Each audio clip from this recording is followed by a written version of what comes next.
नमस्कार बच्चों, आज जो पढ़ाने जा रहा हूं 10th क्लास का बहुत ही इंपॉर्टेंट चैप्टर है और बहुत मार्क्स कैरी करता है।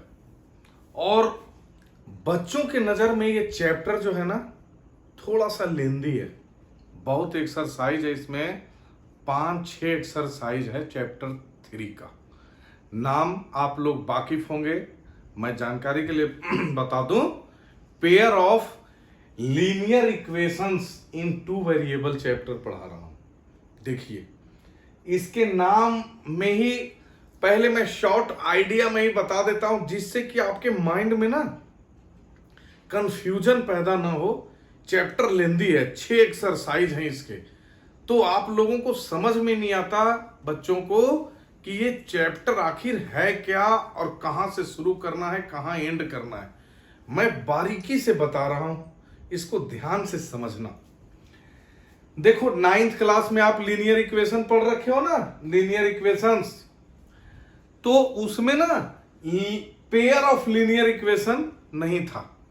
लीनियर इक्वेशन 2 वेरिएबल तो था, लेकिन पेयर ऑफ लीनियर इक्वेशंस नहीं था। ठीक है मेरे बच्चा, यहां पे लीनियर इक्वेशंस इन 2 वेरिएबल और पेयर है।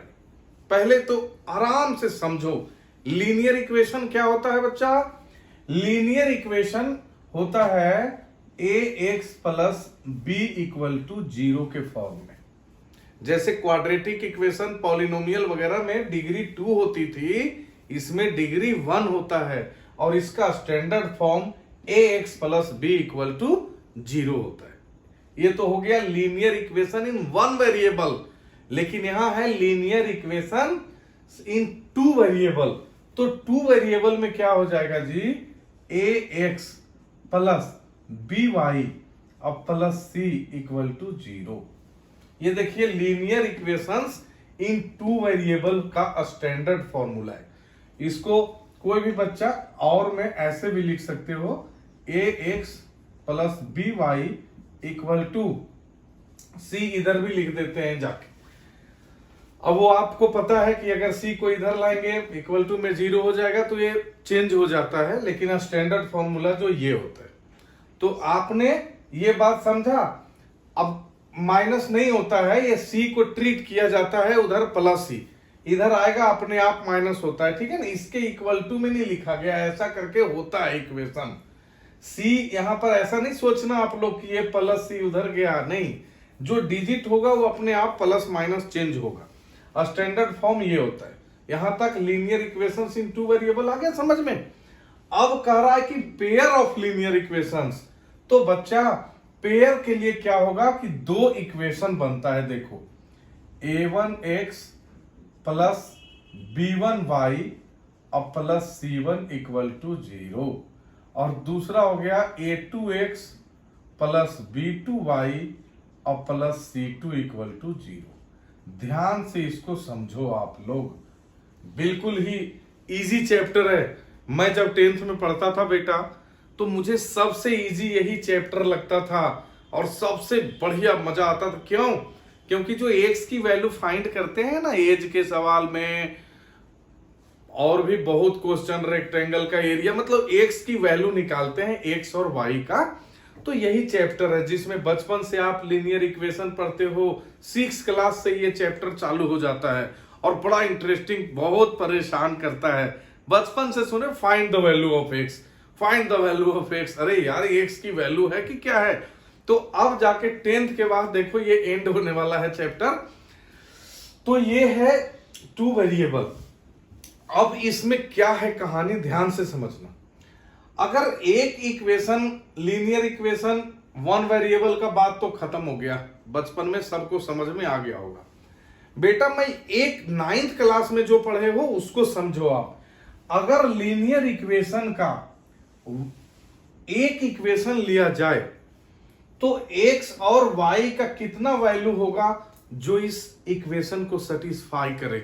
ध्यान से समझना, अगर मेरे बात को नहीं समझोगे मेरे बच्चा, 15 साल से मैं बच्चे को पढ़ा रहा हूं, मुझे बहुत अनुभव है कि बच्चे को कहां प्रॉब्लम होता है।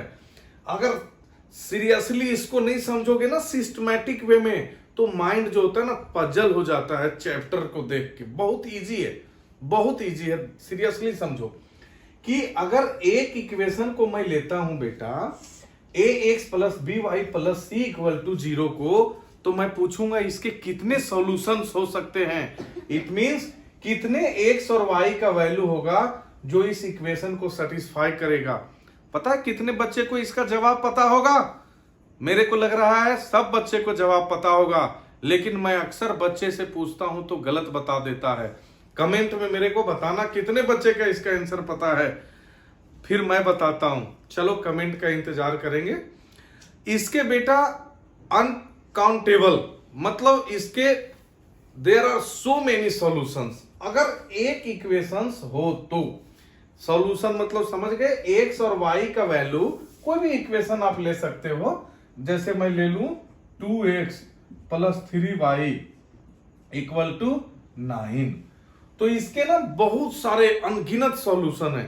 देयर आर अनकाउंटेबल, जो एक्स और वाई को वैल्यू पुट करके 9 दे देगा एक इक्वेशन को। ध्यान से समझना मेरे बच्चा, ठीक है ना बेटा, ये बात समझ में आ गया होगा। लेकिन अगर मैं दूसरा इक्वेशन दे दूं, अगर मैं कहूं कि 5x और प्लस 2y और इक्वल टू मान लिया 10, अब इस x और y का ऐसा वैल्यू फाइंड करना है जो इस दोनों इक्वेशन को कंबाइंड सेटिस्फाई करे, तब कितना सॉल्यूशन होगा। ध्यान से समझना, 9th क्लास की पढ़ाई और 10th क्लास का पढ़ाई में यहीं पे दोनों जो है मिक्सअप हो रहा है जरा, इसीलिए मैं इतना क्लियर वे में बता रहा हूं कि अब तक बेटा जो बताया ना 9th क्लास के लिए भी काम आएगा। जब दो इक्वेशन की कंबाइंड वैल्यू मुझे निकालना है जो दोनों इक्वेशन को सेटिस्फाई करे, तो ये पढ़ना है 10th क्लास में। और जो x और y का वैल्यू एक इक्वेशन में जो सेटिस्फाई करे वो पढ़ना है 9th क्लास में, लीनियर इक्वेशंस में, ठीक है।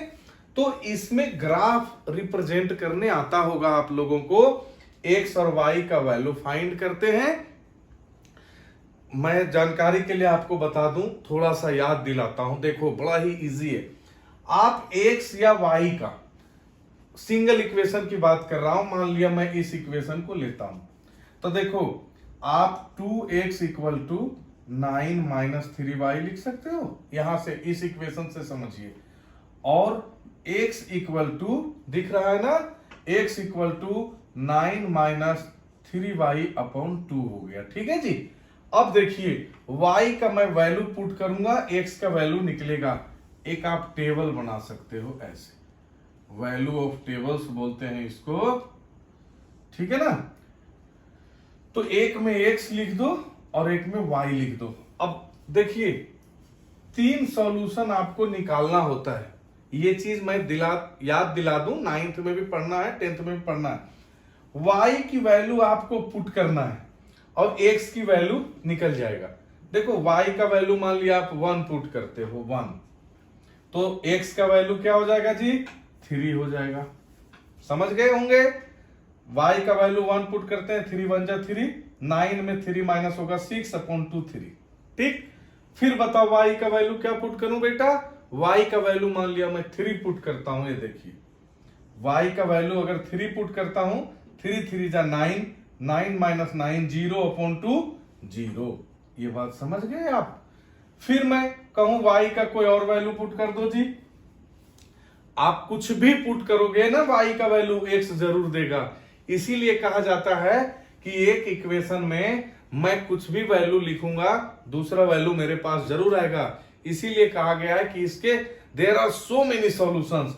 आप कुछ भी लिखोगे, लेकिन अभी मैं आपका ऐसा ऐसा वैल्यू दे रहा हूं, इजी इजी प्रैक्टिस करके आप बहुत परफेक्ट बन सकते हो, जिससे आपको ना डिजिट निकालना आ जाएगा। अब मान लिया इसमें मैं -3 पुट करता हूं, मान लिया -3 -1 पुट कर दो जी, y इक्वल टू -1 पुट कर दो तो x की वैल्यू 6 आ जाएगा। अब ध्यान से समझना, अभी x और y को ग्राफिकल मैं ग्राफ पे शो कर दूंगा, तो ऐसे करके देखो वैल्यू निकलता है। तो एक इक्वेशन का निकल जाएगा, दूसरे इक्वेशन का निकल जाएगा, और जो दोनों में कॉमन होगा वो इसके सॉल्यूशन होगा। लेकिन मैं आपको अभी उतना डीपली नहीं बता रहा हूं, मैं अभी इसका इंट्रोडक्शन दे रहा हूं। तो मैं वापस लौटता हूं इंट्रोडक्शन पे। तो आपने ये देख लिया कि pair of linear equations two variable था जी। मैंने बता दिया कि अगर एक इक्वेशन होता है तो उसके वैल्यू ऐसे फाइंड होता है और बहुत सारे होते हैं। लेकिन अगर मेरे पास दो इक्वेशन हो तब उसका वैल्यू क्या निकलेगा। अब मैं to the point 10th class की बात कर रहा हूं। अगर दो इक्वेशन हो और अगर इसके कंबाइनिंग सॉल्यूशंस पूछा जाए तो आपके पास प्रॉब्लम क्रिएट हो जाएगा। आप ये नहीं कर सकते हो कि there are so many solutions होगा। इसके लिए आपको चैप्टर में वापस आना पड़ेगा। ध्यान से समझिए, यहां तक समझ में आ गया है। मैं बोर्ड को थोड़ा सा इधर क्लीन करना चाहता हूं या नीचे ही एरिया में बता देता हूं ताकि आप लोग को समझ में आ जाएगा। देखो जी, अब मैं शॉर्ट आइडिया बता दूं कि दो इक्वेशन से जो सॉल्यूशन होते हैं ना बच्चा, उसके ना 3 सॉल्यूशन होगा। जरा इसको ध्यान से समझ लो, फिर आगे की बात करेंगे। थोड़ा सा वीडियो लंबा हो रहा होगा लेकिन आप लोग ध्यान से पहले आइडिया ले लो। देखो, दोनों का कंबाइनिंग सॉल्यूशन निकालेंगे ना तो 3 कंडीशन आएगा मेरे पास। वो तीनों कंडीशन को मैं बिना सॉल्व किए हुए पता करूंगा। ये आगे की पढ़ाई में होगा, लेकिन मैं अभी नॉलेज के लिए बता रहा हूं कि पहला कंडीशन ये हो सकता है जी कि कोई भी ऐसा वैल्यू नहीं हो जो दोनों इक्वेशन को सेटिस्फाई करे, तो उसको लिख देंगे नो सॉल्यूशन। देखो, सबसे आसान काम बेटा जी आप लोग के लिए, कोई सॉल्यूशन नहीं होगा। चलो जी, सेकेंड केस क्या बनेगा? Unique solution. कोई एक सॉल्यूशन आएगा। फॉर एग्जांपल जैसे 3 और 1 है ना, तो दोनों में 3 और 1 दोनों ही इक्वेशन को सेटिस्फाई करेगा, तो इसको बोला जाएगा यूनिक सॉल्यूशन। यूनिक सॉल्यूशन, ध्यान से समझना, ठीक है। और तीसरा एक कंडीशन होता है बेटा जिसमें मेनी सॉल्यूशन होगा, कोई भी सॉल्यूशन, तो उसको बोलते हैं मेनी सॉल्यूशंस। Many solution. अब ध्यान से समझना जी। अब मैंने बोला था ना कि दोनों का कंबाइन निकालेंगे तो नो सॉल्यूशंस, नहीं भी निकल सकता है यूनिक सॉल्यूशंस। एक सॉल्यूशन निकलेगा यूनिक, मेनी सॉल्यूशंस बहुत सारे सॉल्यूशन निकलेगा। ठीक है, इतना तो समझ में आ गया आप लोगों को। अब सॉल्यूशन निकलेगा कैसे ये समझो। सॉल्यूशन बेटा आपके पास 2 मेथड है निकालने का। सॉल्यूशन निकालने का आपके पास 2 मेथड है।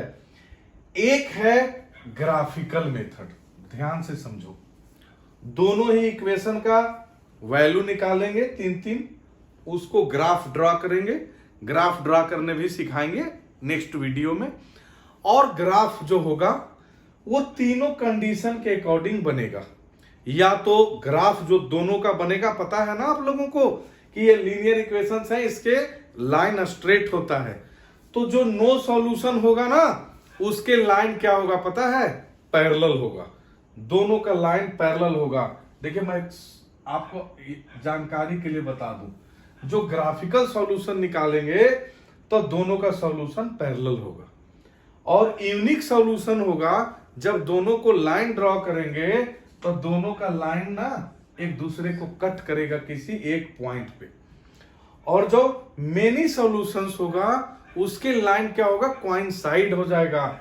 एक लाइन के ऊपर दूसरा लाइन, दूसरा मैं बना नहीं सकता हूं ना, तो समझो दूसरा लाइन उसी के ऊपर हो गया।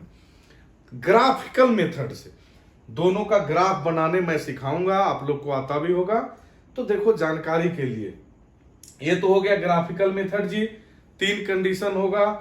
अब दूसरा मेथड होता है मैथमेटिकल मेथड, उसको अलजेब्रिक मेथड बोलते हैं। ठीक, एक मेथड ग्राफिकल, ग्राफ का तो काम वहीं खत्म हो गया, ग्राफ बनाएंगे, तीनों में से जो कंडीशन होगा वो हो जाएगा। फिर एक होता है अलजेब्रिक मेथड। अलजेब्रिक मेथड में 3 मेथड होता है। एक होता है देखो सब्स्टिट्यूशन मेथड, इस दोनों इक्वेशन को सॉल्व करेंगे एक्स और वाई की वैल्यू के लिए सब्स्टिट्यूशन मेथड से। एक होता है एलिमिनेशन मेथड, एक होता है क्रॉस मल्टीप्लिकेशन मेथड। तीनों मेथड को मैं बारी बारी से एक एक वीडियो में बनाऊंगा।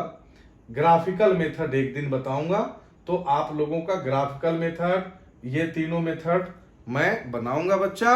अभी मैं आपको इतना आइडिया दे दिया हूं, और इसमें वर्ड प्रॉब्लम के बहुत सारे क्वेश्चन हैं। 2 कंडीशन ऐसा दिया हुआ होगा एक ही क्वेश्चन में, जिसमें वर्ड प्रॉब्लम के 2 इक्वेशन बनेंगे। दोनों इक्वेशन को मैं जिस मर्जी से, सब्स्टिट्यूशन से, एलिमिनेशन से, क्रॉस मल्टीप्लिकेशन से, जिससे मेरी मर्जी होगा उसको सॉल्व करके एक्स वाई का वैल्यू निकालेंगे।